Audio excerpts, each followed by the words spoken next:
ਮੇਰੇ ਕੋਲੋਂ ਕਿੰਨੇ ਹਾਂਜੀ ਦਿਨ ਦੀਆਂ ਕਲਾਸਿਸ ਲਈਆਂ ਸੀ ਰੋਨਿਕਾ ਤੁਸੀਂ? ਸਰ, ਮੈਂ 10 ਡੇਜ਼ ਦੀ ਲਈ ਆਈ। 10 ਦਿਨਾਂ ਦੇ ਵਿੱਚ ਏਡਾ ਵਧੀਆ ਰਿਜ਼ਲਟ ਹੈ। ਹਾਂਜੀ ਹਾਂਜੀ ਸਰ। ਗ੍ਰੇਟ।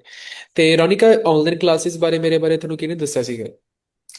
ਸਰ, ਮੈਂ ਵੈਸੇ ਹੀ ਇੰਸਟਾਗ੍ਰਾਮ ਤੇ ਦੇਖੀਆਂ ਤੁਹਾਡੀਆਂ ਵੀਡੀਓਜ਼।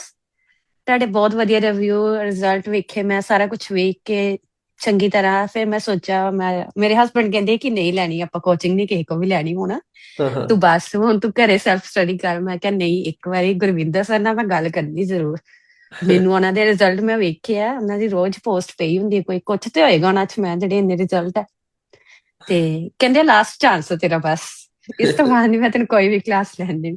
ਮੈਂ ਕਿਹਾ ਚਲੋ ਠੀਕ ਹੈ। ਫਿਰ ਮੈਂ ਕਲਾਸਿਸ ਲੈ ਲਈਆਂ। ਮੈਂ ਫੁੱਲ ਟਾਈਮ ਵਰਕ ਕਰਦੀ ਹਾਂ, ਬਟ ਮੈਂ ਤੁਹਾਡੀਆਂ ਈਵਨਿੰਗ ਚ ਕਲਾਸਿਸ ਲਈਆਂ ਸੀ ਇੱਧਰ ਦੇ ਟਾਈਮ ਨਾਲ, ਨਿਊਜ਼ੀਲੈਂਡ ਦੇ ਅਕੋਰਡਿੰਗ।